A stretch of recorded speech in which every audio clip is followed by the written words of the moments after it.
Imagine a Saturday morning so perfect it feels like a movie set.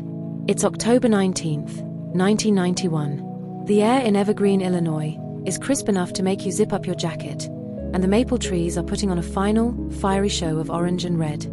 It's the kind of day where the biggest worry on your mind is whether you remembered the grocery list or if the local high school football team will win their homecoming game. But for Sarah Thompson, this ordinary Saturday was about to become the epicenter of a nightmare that would last 31 years. It didn't start with a scream. It didn't start with a struggle. It started with a phone call, and a 3-year-old boy who simply vanished. Sarah Thompson was 32, a mother who did everything by the book.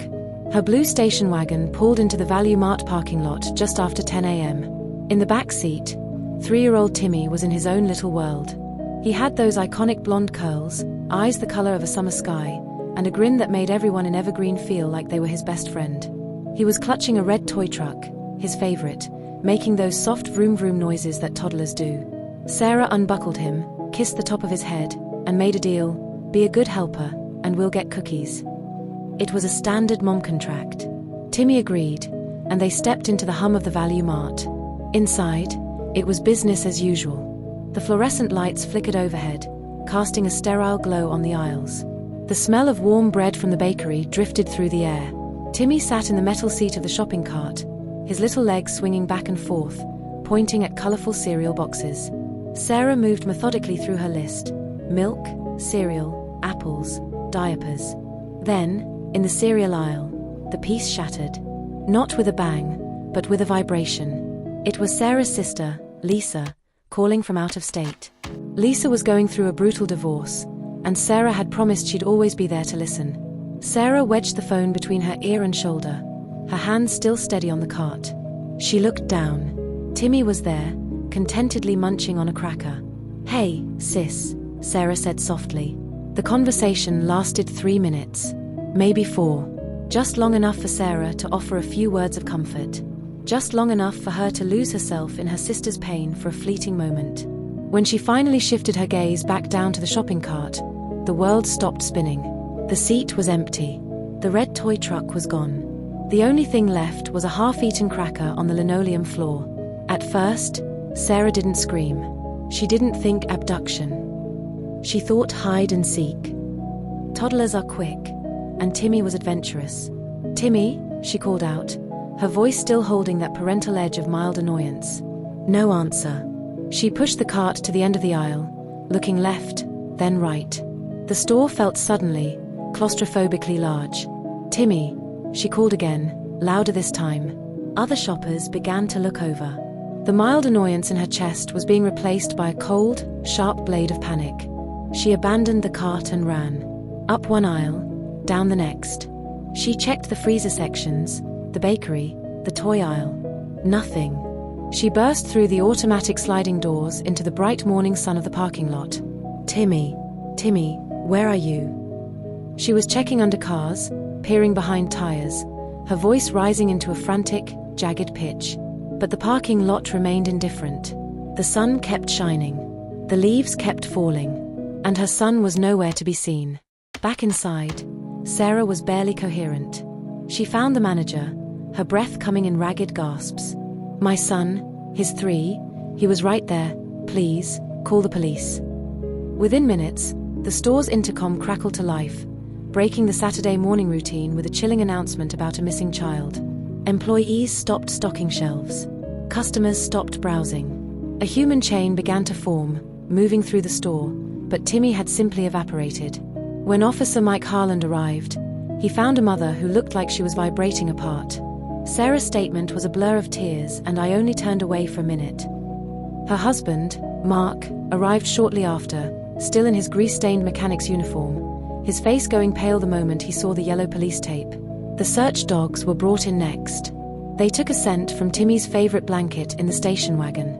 The dogs were focused, their noses skimming the asphalt. They followed a trail across the parking lot, weaving between parked cars, leading toward the edge of the property. And then, at the very edge of the asphalt, where the pavement meets the grass, the lead dog stopped. He circled. He whined. He looked up at his handler. The trail was dead. As the sun began to set on Evergreen, the reality began to sink in. This wasn't a child who had wandered off. This was something calculated. Something fast. As the parking lot lights buzzed to life, casting long, eerie shadows over the hundreds of volunteers now scouring the woods, one question hung in the air. How does a 3-year-old disappear in broad daylight in a busy parking lot in the span of 180 seconds? The first few hours are the most critical, and for Timmy Thompson, those hours were slipping away. But as the police began to interview witnesses, a terrifying pattern began to emerge. A man in a dark jacket. A white van parked where it shouldn't be. And a teenage bagger who might have seen the last moments of Timmy's life as he knew it. Stick around, we're diving into the frantic first 48 hours, the leads that looked like miracles, and the cruel hoaxes that nearly broke a family before the investigation even truly began. In missing persons cases, detectives talk about the golden hours, the first 24 to 48 hours where the trail is fresh, memories are sharp, and there's still a chance for a rescue rather than a recovery.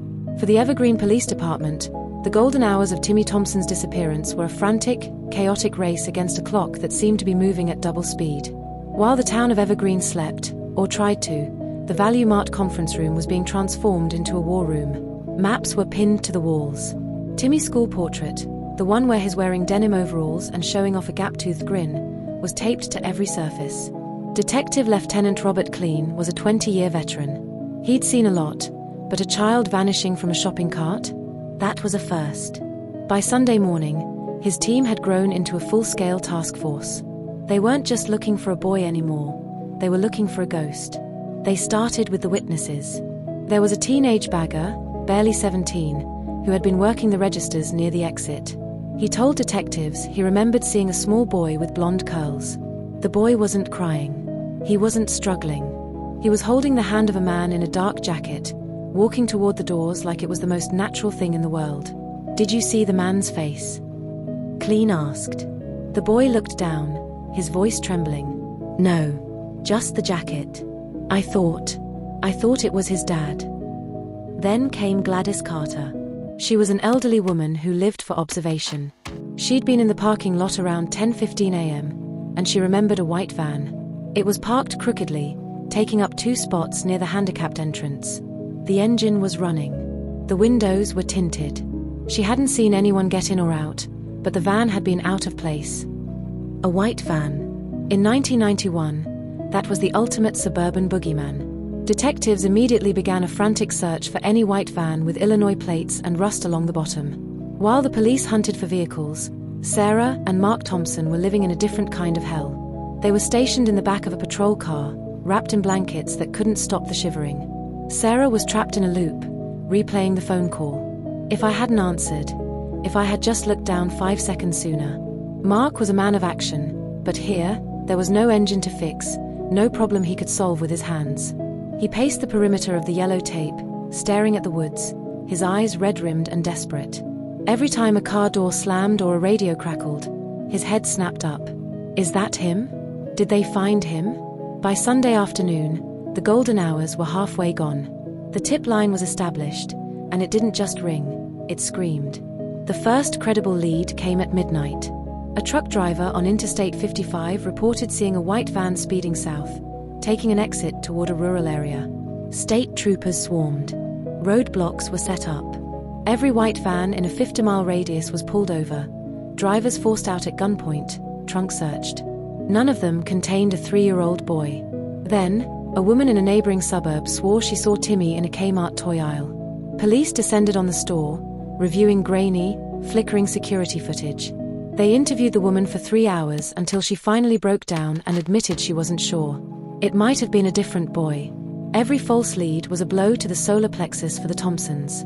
It was a cruel cycle of peak hope followed by absolute desolation. As Monday morning dawned, the FBI arrived.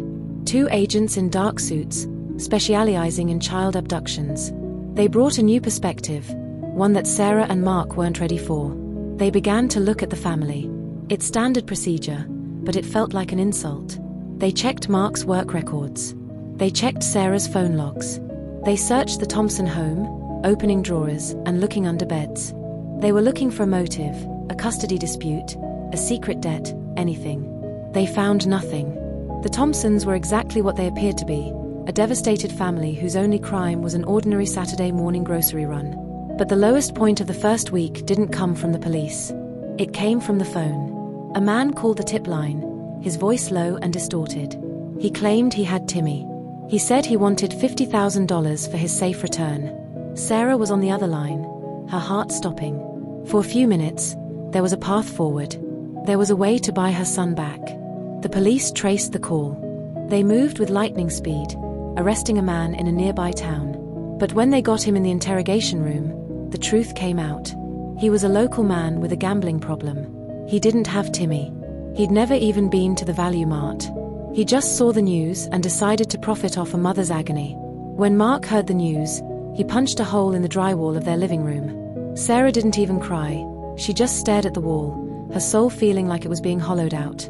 By the end of the first week, the golden hours were long gone. The National Guard had gridded the woods.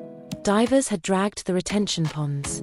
Dogs had sniffed every inch of the drainage ditches. The media circus began to pack up.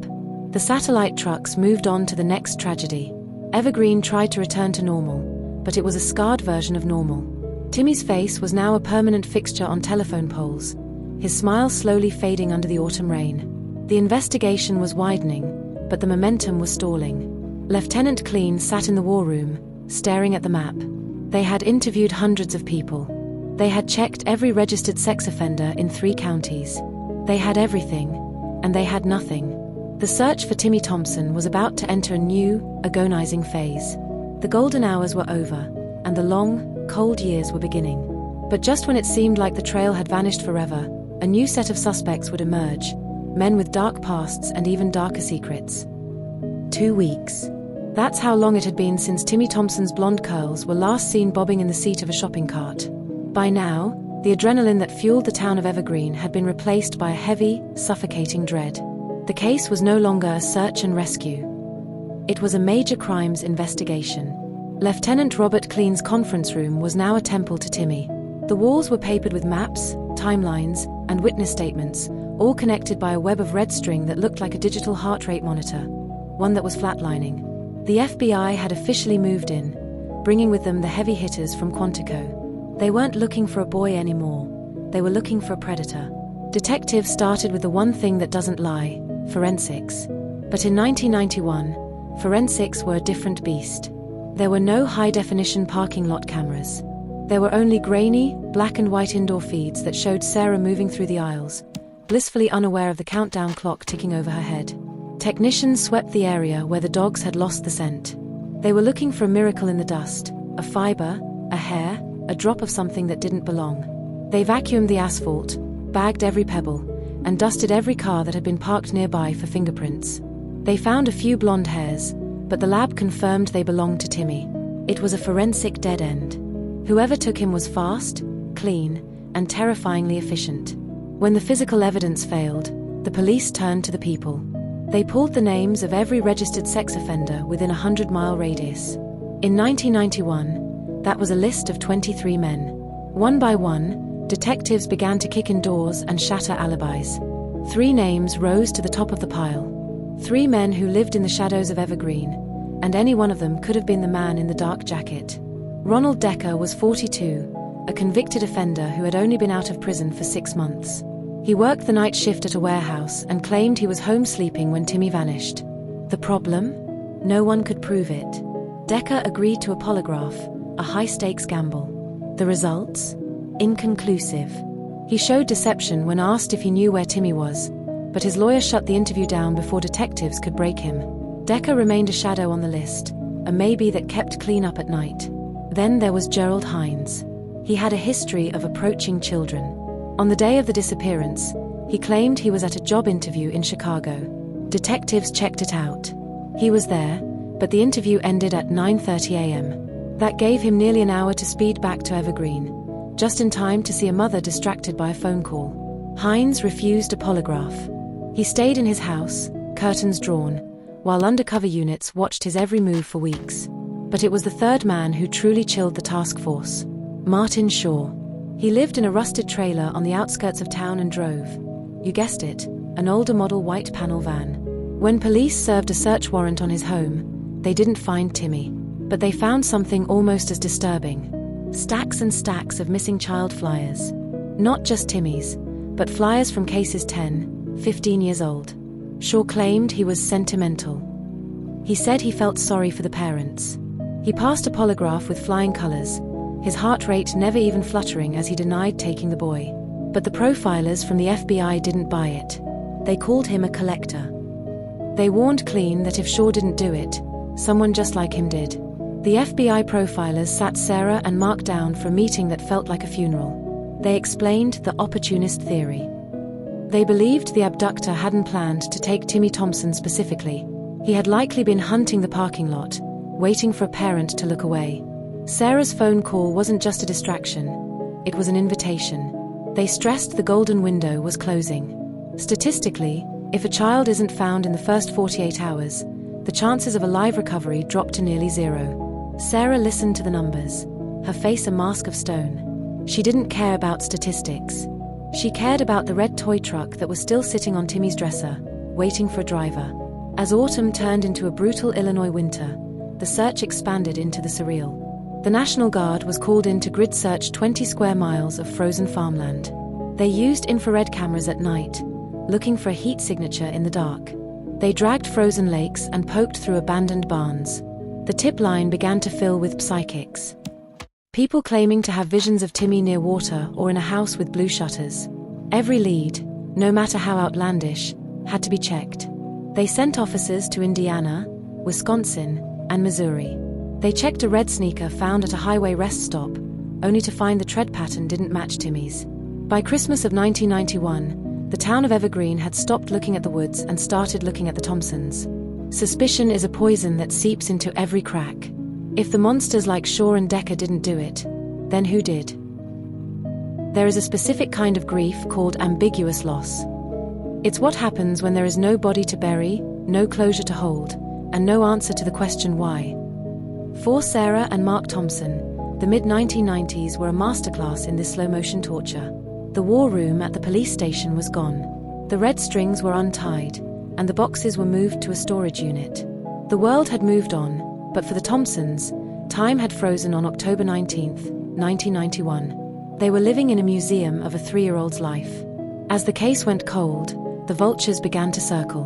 In 1992, the reward for Timmy's return reached $75,000. That kind of money brings out the best in some, but the absolute worst in others. Sarah received a package in June. No return address. Inside was a cassette tape. When she pressed play, the sound of a child crying "Mommy" filled the room. A man's muffled voice barked commands in the background. Sarah collapsed. She was convinced it was Timmy. The FBI took the tape to a lab. They analyzed the pitch, the accent, the background noise. Their conclusion was a knife to the heart. The recording had been spliced together from old news documentaries about missing children. It was a fake. A month later, they caught the caller, a man with gambling debts who had never even seen Timmy. He just wanted the reward. Then came the physical heartbreaks. In August 1992, construction workers in a nearby town unearthed a small skeleton while digging a foundation for a new house. The news leaked immediately. Remains found. The headline screamed. Sarah and Mark had to endure the agonizing wait for dental records. For 48 hours, they lived in a state of suspended animation. But the bones belonged to a child who had disappeared in the 1980s. It wasn't Timmy. A year later, ice fishermen pulled up a red sneaker from a frozen lake. Inside was a small bone. Again, the hope, the dread, the DNA testing. Again, a negative match. It felt like the universe was teasing them, showing them pieces of a puzzle that would never fit. By 1995, the house on Maple Street was silent. Mark had taken to working late at the garage, his hands perpetually stained with oil, as if he could scrub away the guilt of not being there that Saturday morning. Sarah took a job at the library, a place where she could be surrounded by stories with neat endings. They didn't talk about moving on. In the world of missing children, that's a 4-letter word. They talked about carrying it. But the weight was starting to crush them. They fought over the smallest things, whether to keep Timmy's bed made or whether to change the message on the answering machine. They were two people on a sinking ship, clutching each other so tight they were bruising. And then, the impossible happened. At 38 years old, 6 years after her world ended, Sarah discovered she was pregnant. It wasn't a replacement. You don't replace a child. But it was a reason to breathe. In April 1998, Emily Grace Thompson was born. She had dark hair and eyes that seemed to hold a wisdom far beyond her hours. Emily's arrival changed the chemistry of the house. For the first time in years, there was the sound of a baby crying that wasn't a recording. There were diapers to change and milestones to celebrate. But even in the joy, there was a ghost. Sarah would be rocking Emily to sleep and find herself staring at the closed door of Timmy's room. Emily grew up in the shadow of a brother she never met. She was the bridge between the past and the present. By the time she was 10, she was helping Mark update the website he'd built for Timmy. She understood that her family was different. She knew why her mother checked the locks 3 times every night. She knew why her father never let her out of his sight in a parking lot. They celebrated Timmy's birthdays every year. 1 cake, 2 sets of prayers. 1 for the girl in the high chair, and 1 for the boy on the poster. In 2011, the 20th anniversary of the disappearance, a local news crew came to the house. They expected to find a family broken by time. Instead, they found Sarah and Mark sitting on the porch with a teenage Emily. "We don't search the woods anymore," Mark told the reporter. "We search the faces of people in the street. We search the internet. We search every what if we can find. Because as long as we don't have an answer, the story isn't over." The story wasn't over. But it was about to take a turn that no one, not the FBI, not the psychics, not even Sarah, could have predicted. Because 600 miles away, in a small town in Texas, a young history teacher named Jacob was about to buy a DNA kit for Christmas. And what he found in that little tube of saliva was about to blow the Thompson case wide open. By the year 2022, the case of Timmy Thompson had effectively evaporated from the public consciousness. In Evergreen, the Value Mart had been remodeled so many times it looked nothing like the store Sarah had walked into 31 years prior. The spot where Timmy's scent trail had ended was now just an ordinary row of handicapped parking spaces. Most people under the age of 40 in town had never even heard the name Timmy Thompson. But time has a funny way of refusing to stay buried. While the paper flyers were long gone, the digital age was about to do what 3 decades of police work couldn't. It wasn't a detective who found the break in the case. It wasn't a tip-line caller or a psychic. It was a high school history teacher in Texas who just wanted to know if he was Irish. Sarah and Mark Thompson were now in their 60s. Mark's hands, the ones that had fixed thousands of engines while his mind wandered to his lost son, were now stiff with arthritis. Sarah's hair had turned a dignified silver. They were living a quiet life, doting on their daughter Emily, who was now a grown woman living in Colorado. The room, Timmy's room, remained a capsule of 1991, but even Sarah had to admit that the hope of a miracle had been replaced by a quiet, aching acceptance. 600 miles away, in a suburb of North Texas, Jacob Harland was living a perfectly ordinary life. At 34, he was a respected history teacher and a varsity baseball coach. He was tall, broad-shouldered, with sandy blonde hair and a quiet, easygoing manner that made his students trust him. Jacob had grown up as an only child. His parents, Richard and Diane, were older, now in their 80s. They had always told him he was adopted. It was a private adoption, they said, handled by a lawyer back in the late 80s. Jacob never questioned it. He felt loved. He felt like he belonged. He didn't have that missing piece feeling that many adoptees describe. But in late 2021, during a lunchroom conversation about ancestry, a fellow coach showed Jacob his DNA results. "You should do it, Jake," the coach said. "Find out where that blonde hair comes from." Jacob bought the kit as a Christmas gift to himself. He spit into the tube, mailed it off, and promptly forgot about it. In April 2022, during his planning period between classes, his phone buzzed. "Your DNA results are ready." He opened the app, expecting a pie chart of Scandinavian or British heritage. And he got that. But then he scrolled down to the DNA matches section. Usually, people find a second cousin or a distant relative. Jacob's top match wasn't distant. It was labeled parent-child. The name on the screen was Sarah Thompson. Location, Evergreen, Illinois. The shared DNA was over 3,400 centimorgans. For those who don't know the science, that isn't a maybe. That isn't a cousin. That is the biological signature of a mother and her son. Jacob sat at his desk, the sounds of high school students in the hallway fading into a dull hum. His heart began to hammer against his ribs. He did what any history teacher would do. He started researching. He typed Sarah Thompson and Evergreen, Illinois into a search engine. The first result wasn't a social media profile. It was a legacy website with a grainy photo of a 3-year-old boy in denim overalls. The headline read, "Have you seen Timmy?" Jacob stared at the screen. He looked at the age-progressed image of what Timmy would look like at age 30. He stood up, walked to the staff bathroom, and looked at himself in the mirror. Same eyes. Same jawline. Same slight dimple in the chin. He wasn't just Jacob Harland, the history teacher. He was the most famous missing child in the history of Illinois. Jacob didn't call the police right away. He didn't even call Sarah. He went home and sat in his car in the driveway for an hour. His entire identity, every birthday, every memory, every holiday, was suddenly under interrogation. If he was Timmy Thompson, then who were Richard and Diane Harland? Were they his rescuers? Or were they his kidnappers? He realized that by clicking one message button on that DNA app, he was about to detonate a bomb in the lives of 2 families. One family that had been mourning him for 30 years, and another that had raised him as their own. The truth was out of the bottle, and there was no putting it back. But the biggest question remained: how did a boy snatched from a Value Mart in Illinois end up in a middle-class home in Texas? And what would happen when Jacob finally sat his parents down and showed them the screen? Now, the confrontation begins. We're going inside the Harland home as a 31-year-old secret finally breaks, and we'll witness the heart-stopping moment Sarah Thompson receives a message from a son she thought was dead. The reunion is coming, but the path there is paved with a truth more sinister than anyone imagined. Imagine sitting across from the people who raised you, the people who tucked you in, taught you to throw a baseball, and celebrated every milestone, and realizing they might be part of a criminal conspiracy. That was the reality for Jacob Harland on a Tuesday evening in April 2022. He didn't go into the house with anger. He went in with a crushing sense of confusion. He found Richard and Diane in the living room. Richard was watching a game. Diane was folding laundry. It was a scene of domestic peace that was about to be obliterated. Jacob placed his phone on the coffee table. He showed them the DNA match. He showed them the photo of 3-year-old Timmy Thompson. "Mom, Dad," he said, his voice cracking. "I need to know the truth. Where did I come from?" Diane Harland didn't scream. She didn't deny it.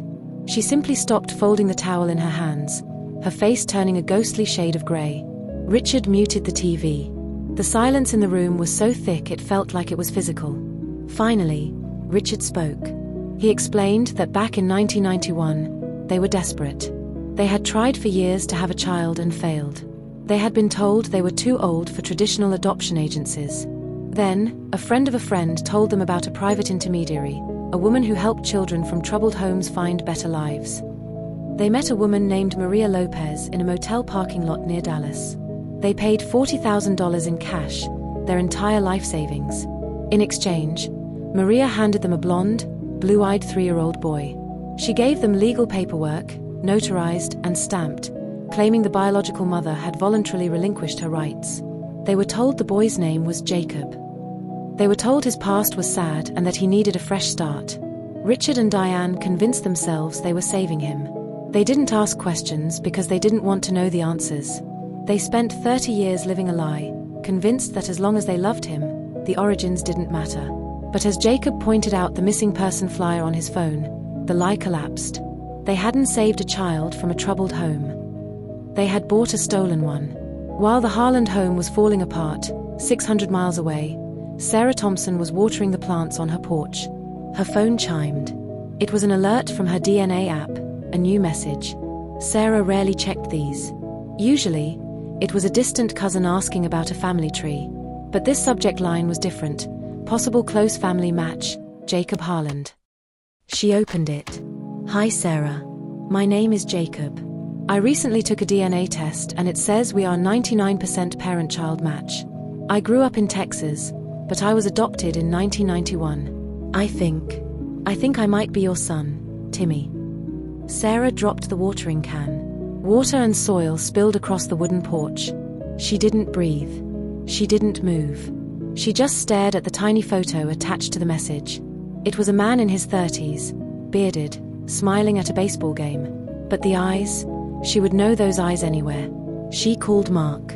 She was hysterical, barely able to get the words out. "Mark, come home. He's here. He's found us." They didn't wait for the police.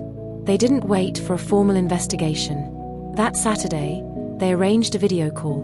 When the screen flickered to life, there was a moment of absolute, paralyzing silence. On one side, Sarah and Mark, trembling, sitting on the edge of their sofa. On the other, Jacob, sitting in his kitchen in Texas. Sarah was the first to speak. "Timmy," she whispered. Jacob wiped a tear from his eye. "I think so, For the next 4 hours, they talked. They didn't talk about the kidnapping. They talked about his life. He told them about his wife, Laura. He told them about his 2 children, their grandchildren. Sarah showed him his old bedroom, still waiting for him. Mark showed him the red toy truck. It was a reunion 31 years in the making, happening over fiber optic cable. But even as they laughed and cried, the dark reality was closing in. Because if Jacob was Timmy, then Maria Lopez was a kidnapper. And the FBI was already tracing the money trail. While the families were connecting, the Evergreen Police Department was in a state of shock. The Timmy Thompson file was pulled from the cold drawer and slammed onto the chief's desk. The DNA didn't lie. Official cheek swabs were ordered, confirming the match at 99.99%. This wasn't just a happy ending. It was a massive criminal investigation. The FBI realized that Maria Lopez wasn't just a one-time intermediary. She was part of something much bigger, a child trafficking ring that had been operating in the shadows of the Midwest for decades. The hunt for Timmy was over, but the hunt for his kidnappers was just beginning. Who was Maria Lopez? How many other Jacobs were out there, living lives built on a foundation of lies? And could Sarah and Mark ever forgive the Harlans for raising the son they had spent a lifetime mourning? The revelation of Jacob Harlan's true identity was more than just a miracle for the Thompson family. It was a detonation. As the digital ink dried on the DNA results, the FBI and local task forces were shifting gears. They weren't looking for a lost boy anymore. They were hunting a ghost network that had operated in the shadows of the American Midwest for decades. While the world was celebrating the miracle reunion of Sarah Thompson and her son, a team of federal agents was huddled in a windowless room in Oklahoma, staring at a paper trail that shouldn't have existed. When Timmy Thompson vanished in 1991, the police thought they were looking for a lone predator, a man in a dark jacket with a white van. But the truth was far more industrial. They weren't looking for a kidnapper, they were looking for a broker. The DNA match didn't just find a missing boy, it provided the first thread in a web of human trafficking that had been quietly selling children across state lines for the better part of 40 years. The investigation into how Timmy became Jacob started with the money. $40,000. In 1991, that was the price of a small house. Richard and Diane Harland had provided a name, Maria Lopez. They had provided a location, a motel in Dallas. But most importantly, they had kept a single, faded receipt from a defunct law firm in Oklahoma. FBI agents descended on a dusty warehouse in Tulsa, a graveyard for the records of an attorney who had died in 2005. They weren't looking for gold, they were looking for ink. They spent weeks digging through water-damaged boxes until they found it, a ledger. It wasn't labeled kidnappings. It was labeled private placements. Inside that ledger were the names of dozens of children. Beside each name was a date, a location, and a dollar amount. Jacob's name, Timmy's name, was there, listed next to a $4,000 broker fee. The lead investigator, a veteran named Special Agent Miller, realized they weren't just looking at one case. They were looking at a factory. This network didn't just take children, they rebranded them. They targeted distracted parents in high-traffic areas, supermarkets, playgrounds, malls. They had a grab team and a sales team. Within 48 hours of Timmy being snatched from that value mart, he had been driven across 3 state lines, given a new name, and sold to a couple who had been told he was an orphan. The breakthrough came when they cross-referenced the name Maria Lopez. It was a ghost name, a phantom. But the description provided by the Harlans, middle-aged, short brown hair, a slight limp, matched a woman the FBI had looked at back in the late 90s for a different adoption fraud case. Her real name was Margaret Lowe. They found her in a high-end nursing home in Tulsa, living on a pension built from the sales of stolen children. At 68, she was in the early stages of dementia, but her business mind was still intact. When agents sat across from her, showing her the photo of Timmy Thompson, she didn't look away. She didn't cry. She smiled. "He was a beautiful boy," she whispered. "He was worth every penny." Over the next week, In recorded interviews that would later be used to dismantle the remains of the ring, Margaret Lowe sang. She described a man named Victor Ruiz, a former social worker who had realized that the demand for blonde, blue-eyed boys far outpaced the supply of legal adoptions. Ruiz was the architect. He used Lowe as his face, the kindly intermediary who convinced desperate couples they were doing a good deed. Lowe admitted that they had scouts at shopping centers. They looked for vulnerable moments. Sarah Thompson's phone call wasn't just a coincidence, it was a signal. The scout had seen her distracted, signaled the grabber, and Timmy was in the white van before Sarah had even finished her sentence. As Lowe spoke, the FBI realized the true tragedy. Timmy Thompson was the lucky one. His parents had never stopped looking. His website had stayed active. But there were other names in that ledger. Children taken from families who didn't have the resources to keep the story alive. Children who were now adults, living lives as Jacob's and Sarah's, never knowing they had been bought and sold like commodities. The task force began the agonizing process of contacting other families. They were opening 40-year-old wounds, telling parents that their runaway children had actually been stolen, and telling adults that their parents weren't their parents. But while the FBI was hunting the grabbers, Sarah and Mark Thompson were facing a different kind of battle. They had their son back, but he came with a Texas family that Sarah couldn't help but despise. Can you forgive the people who bought your child, even if they didn't know he was stolen? And what happens when the legal system finally catches up to the men who snatched Timmy? The trial is starting, and the testimony from a 34-year-old survivor is about to break the internet. Justice is often described as a blindfolded woman holding a scale. But in the case of Timmy Thompson, justice felt more like a sledgehammer. By late 2022, the feel-good story of the year was curdling into a complex, agonizing legal and emotional battle. Timmy, now Jacob, was the bridge between two worlds. On one side was Sarah Thompson, the woman who had spent 31 years in a frozen state of grief. On the other was Diane Harland, the woman who had kissed his scraped knees, cheered at his baseball games, and called him son for 3 decades. One mother had lost everything. The other mother had built a life on a stolen foundation. And in the middle was a 34-year-old man who was being asked to choose. While the emotional war was brewing, the criminal one was reaching its climax. Based on Margaret Lowe's confession, the FBI moved in. They arrested 2 men in their late 70s, the grabbers who had physically taken Timmy from the Value Mart. One was found in a quiet suburb in Missouri. The other was living in a trailer in South Texas. The trial was a media circus.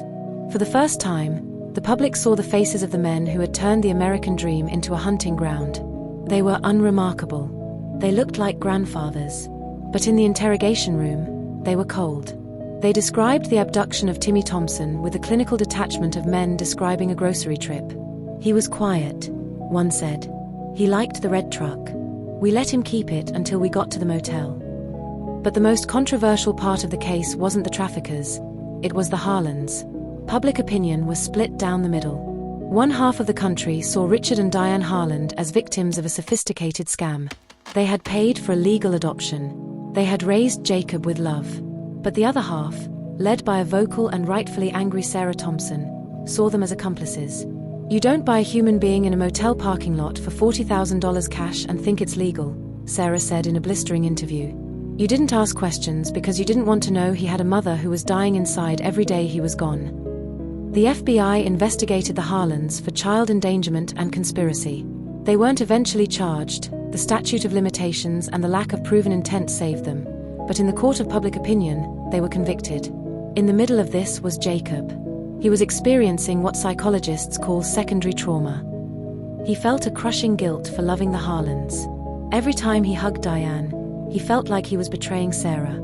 Every time he called Sarah Mom, he felt like he was erasing the only life he had ever known. He began to suffer from panic attacks.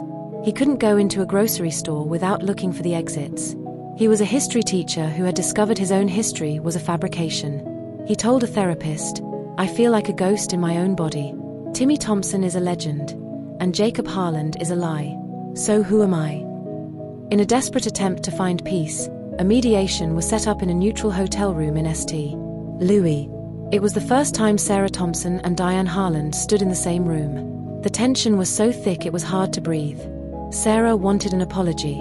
Diane wanted forgiveness. "I didn't know," Diane whispered, her hands trembling. "I swear to you, if I had known he was yours, I would have brought him back. Sarah looked at the woman who had stolen her son's first steps, his first words, his entire childhood. But you should have known, Sarah replied. You took the easy path because it gave you what you wanted. And it cost me 30 years of my life. There was no hug. There was no reconciliation for the cameras. There was only a cold, hard acknowledgement that some things can never be made right. Legally, the process was a nightmare. Jacob had to sue the state to have his birth certificate corrected. He had to prove he was Timmy Thompson to the Social Security Administration. He had to kill Jacob Harland on paper so that Timmy Thompson could finally exist as an adult. He changed his name legally to Jacob Timmy Thompson Harland, a hyphenated mess that perfectly represented his fractured life. In early 2023, the two traffickers were sentenced to life in prison. Margaret Lowe, due to her health, was sentenced to house arrest in a secure medical facility. As the judge handed down the sentence, he looked at the courtroom, filled with the families of the Ledger of Stolen Souls, and said, "There is no sentence long enough to repair the silence of 30 years. The bad guys were in jail. The boy was home. The story should have ended there. But as 2023 drew to a close, a final secret was about to emerge from the archives of the Value Mart. A piece of evidence that had been overlooked for 3 decades. Something that suggested Timmy hadn't just been spotted, he had been targeted by someone Sarah knew. Was it really a random grab, or did someone in Evergreen give the traffickers the green light? The final twist is coming, and it's going to change everything you thought you knew about that Saturday morning in 1991. This is it, the final act of a 31-year odyssey. We've seen the disappearance, the decades of silence, the digital miracle, and the shattering of 2 families. Now, we reach the heart of the mystery, the why and the how. For 30 years, Sarah Thompson blamed herself. She blamed a 3-minute phone call. She blamed the crisp October air that made her want to stay in the store just a little longer. She blamed a universe that felt random and cruel. But as the FBI began to peel back the final layers of the Ledger of Stolen Souls, they discovered something that turned Sarah's guilt into a cold, sharpening rage. Timmy wasn't just a victim of opportunity. He was a victim of intelligence. It turns out that Maria Lopez, Margaret Lowe, didn't just drive around suburbs hoping to see a distracted mother. Her network operated on tips. And in late 2023, a young digital forensic analyst with the FBI, working on the resurrected Evergreen file, found a ghost in the machine that everyone had missed in 1991. The analyst went back to the original witness statements, the ones typed on old manual typewriters. He found a statement from a woman who had worked the bakery counter that morning. She had mentioned a man in a grey jacket, yes, but she also mentioned something else. She saw a man in the employee-only break room talking on a payphone 10 minutes before Timmy vanished. In 1991, that was dismissed. People used payphones. It was a busy Saturday. But the analyst cross-referenced the timing of that payphone call with the phone records of the motel in Dallas where the Harlands had bought Jacob. The calls matched. Someone inside the Value Mart was a spotter.